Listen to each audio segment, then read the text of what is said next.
Avis vascular centre మన దేశంలోనే the best varicose vein hospital. Welcome to iDream news. This is Pavan. So present అయితే బీఆర్ఎస్ కార్యకర్తలు మనతో ఉన్నారు. ఈరోజు నవంబర్ 14th అయితే రిజల్ట్ రావడం జరుగుతుంది. 11th ఎలక్షన్ స్టార్ట్ అవుతాయి. సో ప్రతి పార్టీ ఆ ప్రచారం అయితే విస్తృతంగా చేయడం జరుగుతుంది. ఎవరి కాన్ఫిడెన్స్ వాళ్ళకు ఉంది, మేము గెలుస్తాము 50,000 మెజారిటీ అని ఏ పార్టీ ఆ పార్టీ వాళ్ళు చెప్పుకుంటున్నారు. సో జనరల్ గా అంటే ఫ్యాక్ట్స్ మాట్లాడుకున్నా ఎలా వీళ్ళు ప్రచారంలో ఉన్నారు కాబట్టి ఇక్కడ ప్రాబ్లమ్స్ ఏంటి, ప్రజలు ఎలా స్పందిస్తున్నారు, అపోజిషన్ పార్టీ గురించి అసలు వీళ్ళు ఏమనుకుంటున్నారు వాళ్ళ వ్యాఖ్యల పైన అడిగి తెలుసుకుందాం. అన్న నమస్తే. నమస్తే. ప్రచారం స్టార్ట్ అవుతుంది, ప్రతి ఒక్కళ్ళు మాటల యుద్ధం అయితే చేసుకుంటున్నారు. బీఆర్ఎస్ అసలు మా కాంపిటీషన్ కాదు, డ్రామాలు చేసుకుంటూ ఓట్లు అడుగుతున్నారని వ్యాఖ్యలు వచ్చాయి. దాని మీద మీ అభిప్రాయం ఏంటి? అసలు చేస్తున్నది కాంగ్రెస్ డ్రామాలు, రేవంత్ రెడ్డి డ్రామాలు. ఇక్కడ క్యాండిడేట్ పూర్తిగా ఒక రౌడీ షీటరు. అతనికి ఓట్లు పడే అవకాశం కూడా లేక ప్రజలను భయభ్రాంతులకు గురి చేస్తున్నారు. ఇక్కడ మాగంటి గోపీనాథ్ గారు చేసిన సేవలు చాలా ఉన్నాయి. ఏ అపార్ట్మెంట్ పోయినా, ఏ వ్యక్తిని అడిగినా, ఏ ఓటర్ని అడిగినా కూడా ఆయన చేసిన కార్యక్రమాలు చాలా మంచి కార్యక్రమాలు ఉన్నాయని ప్రజలే స్వచ్ఛందంగా వచ్చి మాగంటి సునీతను, గోపీనాథ్ గారిని గెలిపేయడానికి కంకణం కట్టుకొని సిద్ధంగా ఉన్నారు. బీజేపీ నుంచి ప్రముఖులు టెండర్లు వేసి చాలా దోచుకున్నారు, కమిషన్లు తీసుకున్నారు అని చెప్పేసి, రౌడీ షీటర్లు అని చెప్పేసి మిమ్మల్ని బీఆర్ఎస్ మాగంటి గోపీనాథ్ గారిని అంటే జరిగింది. బీజేపీ వారు పස්සలేని అర్ధరహిత వ్యాఖ్యలు చేస్తున్నారు. మాగంటి గోపీనాథ్ గారు ప్రజలలో మమేకమైతూ ప్రజల యొక్క అభిమానాన్ని చూరగనుకొని 3 సార్లు వారు గెలవడం జరిగింది. వారు ఎంత మంచి వారైతే 3 సార్లు గెలిచారో బీజేపీ వారు అర్థం చేసుకుంటే మంచిది.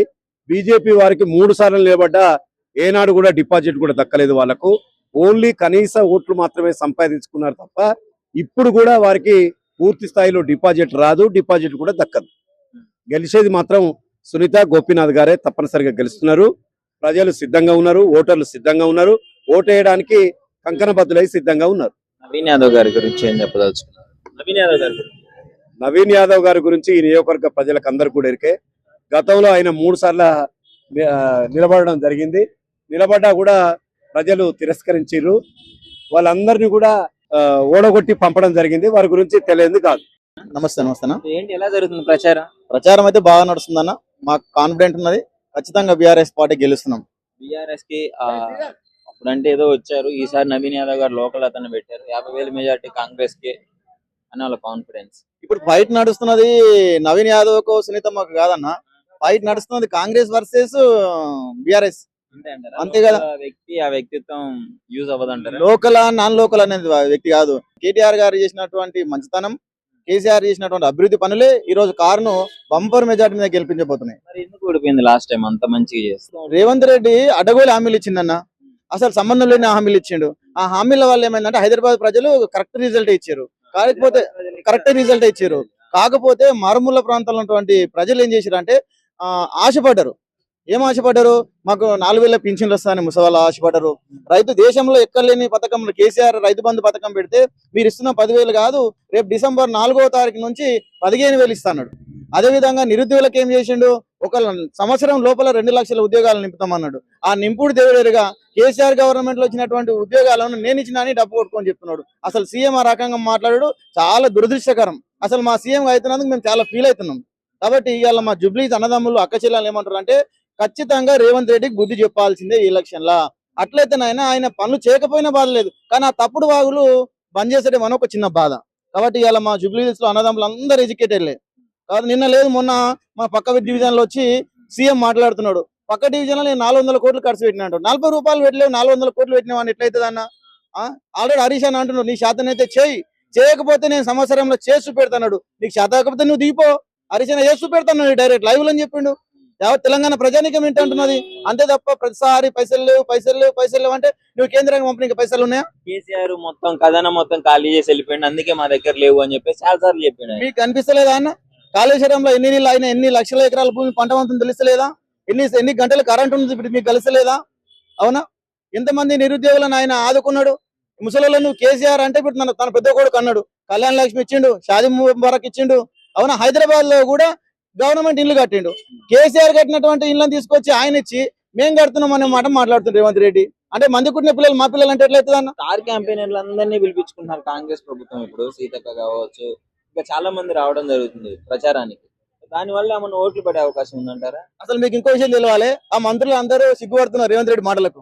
మంత్రులే మేము ఈ సీఎం రేవంత్ రెడ్డి పాలన కింద వాళ్ళ చైర్ల కింద నేను పనిచేస్తున్నందుకు వాళ్ళు జెన్యున్ ఉన్నటువంటి కొంతమంది మంత్రులు ఇబ్బంది పాలవుతున్నారు, నవ్వుకుంటారు లోపల, బయటకు అనలేక. కాబట్టి అది ఈజీగా అనిపిస్తుంది కదా. ఇవాళ రేవంత్ రెడ్డి చేసినటువంటి మైనసే సునీతమ్మ మెజార్టీ గెలవబోతున్నాం. మొత్తానికి ఎంత మెజారిటీ రావచ్చు అనుకుంటున్నారు ఫైనల్ గా? పాత మెజార్టీని డబల్ క్రాస్ చేస్తాం.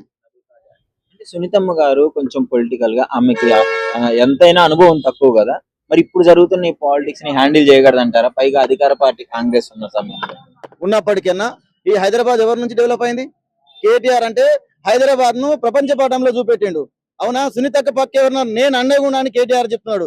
ఆమెకు కుడి భుజము ఎడమ భుజం అంటే హరీష్ అన్న కేటీఆర్ ఉన్నప్పుడు ఈ జూబ్లీ హిల్స్ ఇంకా డెవలప్ అయితే తప్ప డెవలప్ కాకుండా ఉండదు. ప్రచారం అన్ని పార్టీలు చేస్తున్నాయమ్మా. బీఆర్ఎస్ చేస్తుంది, కాంగ్రెస్ చేస్తుంది, బీజేపీ చేస్తుంది. మీకు ఇక్కడ ఎవరు గెలిస్తే మంచి జరుగుతుంది అనుకుంటున్నారు? చూడు స్వామి, ఎవరు గెలిస్తే మంచిగా అనిపిస్తుంది అంటే కేసీఆర్ 10 ఏళ్ళు ఉండే పేదవాళ్ళకి ఇండ్లు ఇచ్చిండు. ఆ ఇండ్లు ఇస్తామంటే ఇండ్లు ఇవ్వలేదు, మాకు కనీసం పెన్షన్ లేదు, ఇల్లు లేదు. మరి ఎవరికి వెళ్ళే ఓటు చెప్పు? కాంగ్రెస్ వచ్చిన తర్వాత ఏం చేయలేదా మరి? ఏం చేయలే. గ్యాస్ పిరి అన్నాడు, గ్యాస్ లేదు. మళ్ళీ కనీసము ఆ బస్సులు పెట్టిండు, పెంట బస్సులు పెట్టింది, ఫ్రీ బస్ ఇచ్చింది. బస్సులు సరళగా బతక చచ్చిపోతున్నాము, ఏం చేస్తాము? ఆ పిరి బస్సుల వల్ల సరుకులన్నా దింపితే మంచిగా ఉండే కదా.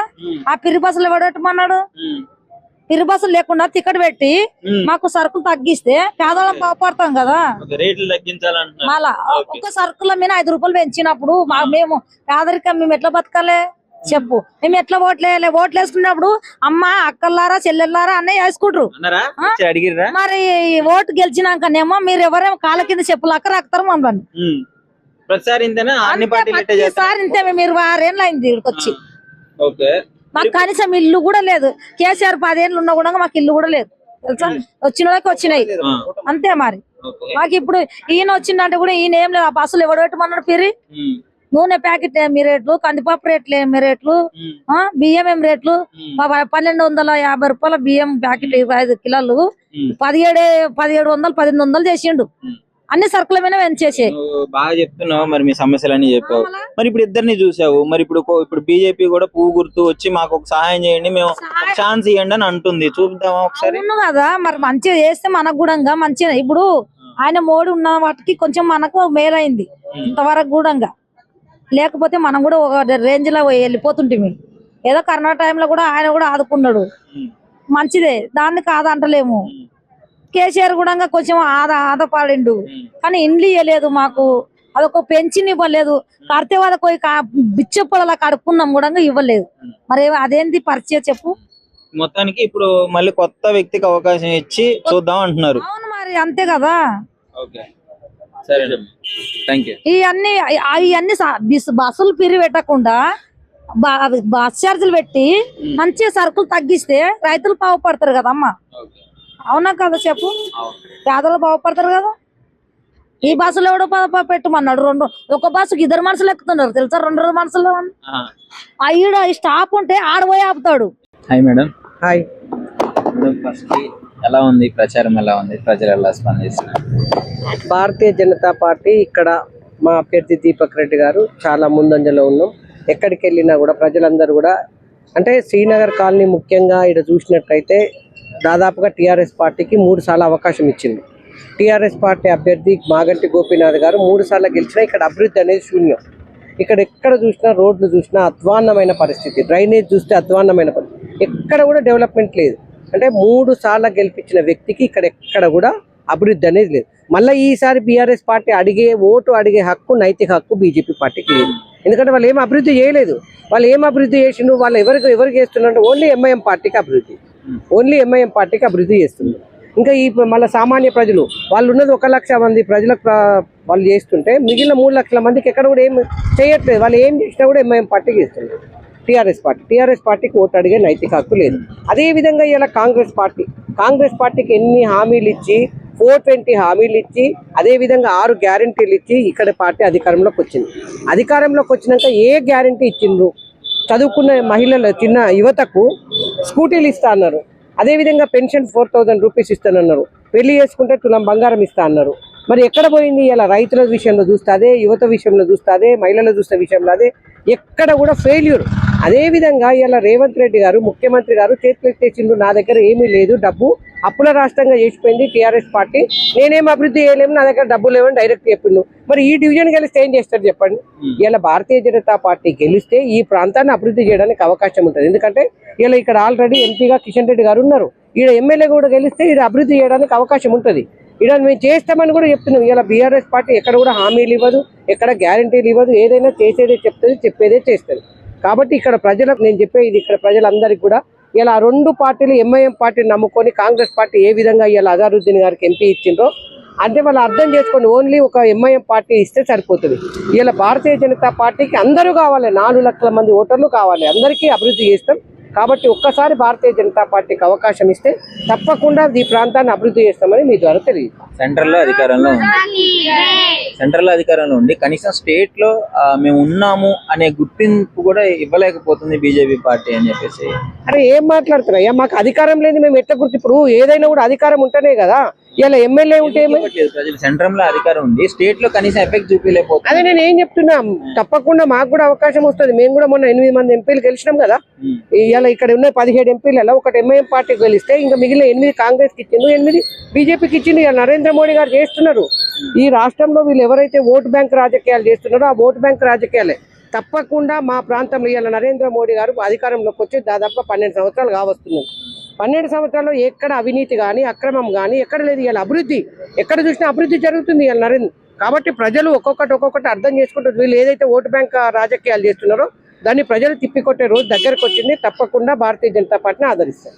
కాంగ్రెస్ ఇప్పుడు నవీన్ యాదవ్ గారి గురించి ఏం చెప్తారు? ఇలా కాంగ్రెస్ పార్టీ ఎట్లాంటి అభ్యర్థి ఎట్లాంటి వాడో నేను చెప్పాల్సిన అవసరం లేదు. ఇక్కడ నేను తిరుగుతున్న క్రమంలో ప్రతి ఒక్కరు కూడా చెప్తున్నారు ఏ విధమైన మాఫియా ఉంది, ఏ విధమైన గుండాయిజం ఉన్నదని నేను చెప్పాల్సిన అవసరం లేదు, ప్రతి ఒక్కరు కూడా చెప్తున్నారు.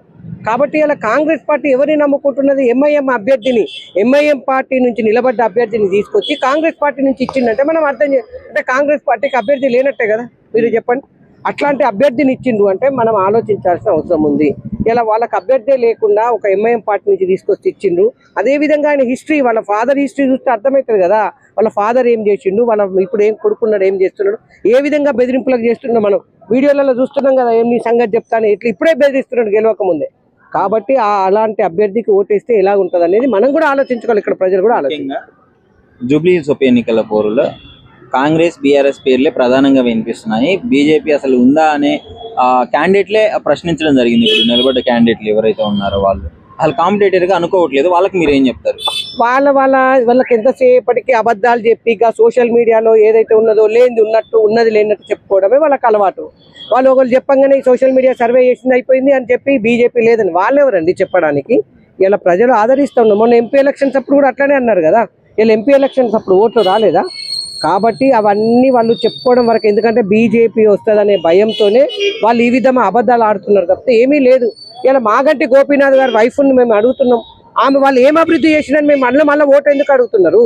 ఈ 10 ఏళ్ళ అవకాశం ఇస్తేనే చేయలేనప్పుడు మీ పార్టీ అధికారంలో ఉన్నప్పుడే మీరు చేయలేదు. ఈ రోజు ఈ ఒక్క సీటు గెలిస్తే ఏమవుతుంది? అదేవిధంగా టీఆర్ఎస్ పార్టీకి సంబంధించిన ఎమ్మెల్యేలు గెలిచిన వాళ్ళందరూ కాంగ్రెస్ పార్టీలో పోతున్నారు. ఇది గెలిచి కూడా పోదనేది నమ్మకం ఏమున్నది చెప్పండి? ఇది గెలిచి కూడా పోదనేది నమ్మకం లేదు కదా. 10 మంది ఎమ్మెల్యేలు పోయినరా లేదా? కాబట్టి వాళ్ళు చెప్పేటి అన్ని అబద్ధాలు. నిజంగా ఫీల్డ్ లో చూసినట్టయితే బీజేపీ ఇలా ఎక్కడ చూసినా, ఏ ప్రజలు చూసినా కూడా ఇలా భారతీయ జనతా పార్టీని గెలిపించాలని కంకణం కట్టుకున్నారు. ఖచ్చితంగా బీజేపీకి అవకాశం ఇస్తారు. Thank you.